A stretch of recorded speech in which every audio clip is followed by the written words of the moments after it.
Hi everyone. Jesus said in Luke chapter 20 verse 25, "Render therefore to Caesar the things that are Caesar's, and to God the things that are God's." Like it or not, we live in a world, we are surrounded by a world that is full of its own ways, its own laws, government's laws, municipal laws, all of these things surround us, tax laws, all of these things. And we cannot just put ourselves in a bubble and say, well, because I'm a Christian, I don't need to follow that. I don't need to adhere. I am free to serve God. God is my final authority. Yes, that's true. But we are still called to render to Caesar what is Caesar's. You see, the key is this, that in every situation, our life should be an example. We are the ones that should be paying the tax first, not looking for an easy way out. We're the ones that should be setting up an example.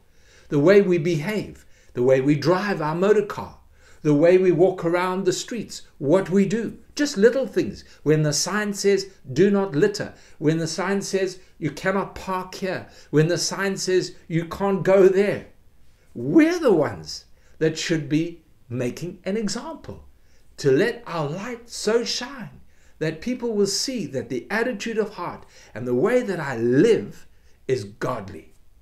I know many Christians that have this mentality that I am free from the law, I am free from the regulations. They've misread the Bible.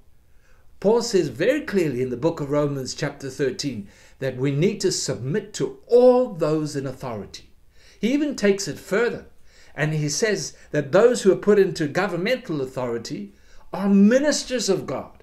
So that traffic policeman, that person working in the council office, that man who's making decisions in government, he is a minister of God for my life. I can't fight that. I can't resist that. I can't look for an alternative way. No. In all things, my life should be a testimony. I need to be the one that's going first, that people can see this attitude of heart is in submission. And you know, the submission is not just to the rules and the regulations, but the submission in my heart is to God, because it's God's word. God is number one in my life. I want to be a God pleaser. And in the process of pleasing the Lord, in the process of putting God first in every situation, I know that I will walk in obedience to the ways of this world. And I will be a testimony. I will be an example.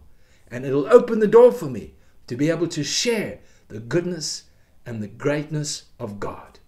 That's the call upon our life, your life and my life. Let's serve him as a living example.